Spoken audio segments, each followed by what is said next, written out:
আজকে দুটো petition move করেছি। প্রথম পিটিশনটা ছিল একটা নতুন পিটিশন, একটা গ্রেপ্তারি পরোয়ানা জারির জন্য আমরা আবেদন করেছিলাম। সেটা হচ্ছে, আপনারা জানেন যে বাংলাদেশের যে বহুল আলোচিত র্যাপিড অ্যাকশন ব্যাটালিয়ন, তার যিনি ডিজি ছিলেন হারুনুর রশিদ, তিনি পুলিশের সাবেক অতিরিক্ত আইজিপি।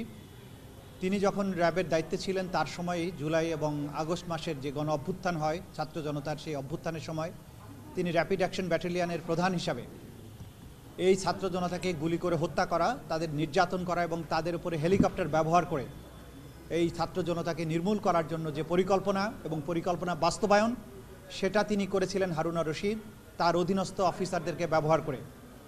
এবং এই র্যাবকে ব্যবহার করে তিনি এত বেশি অপরাধ করেছেন যে এগুলো আমাদের তদন্ত সংস্থা ক্রমাগত এই তথ্যগুলো পাচ্ছেন। সেই তথ্যগুলো সংগ্রহ করে প্রাথমিক অবস্থায় তার ব্যাপারে যে তথ্যগুলো পাওয়া গেছে তার ভিত্তিতে তাকে গ্রেপ্তার করার জন্য প্রসিকিউশনকে তারা অনুরোধ জানিয়েছিলেন। তার ভিত্তিতে আজকে আমরা পিটিশন মুভ করেছি। আদালত তাকে গ্রেপ্তার করে এই ট্রাইব্যুনালে হাজির করার জন্য নির্দেশ প্রদান করেছেন এবং এটা প্রয়োজন এই সুষ্ঠু তদন্তের স্বার্থে, ন্যায় বিচার নিশ্চিত করার স্বার্থে।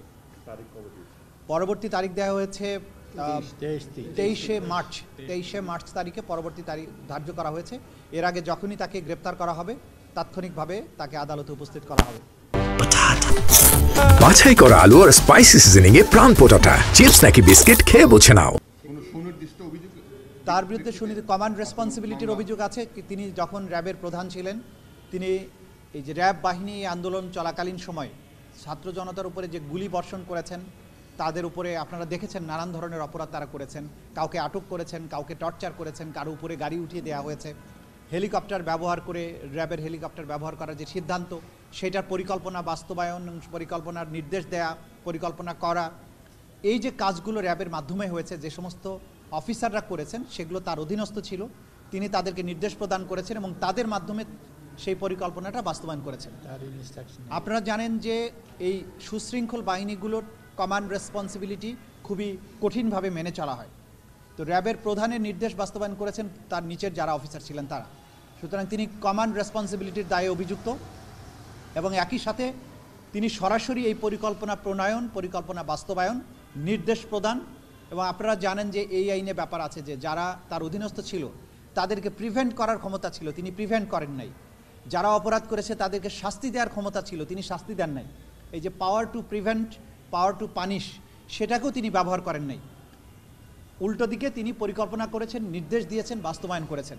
এই সবগুলো অভিযোগ তার বিরুদ্ধে আছে, যেগুলো তদন্ত চলমান আছে।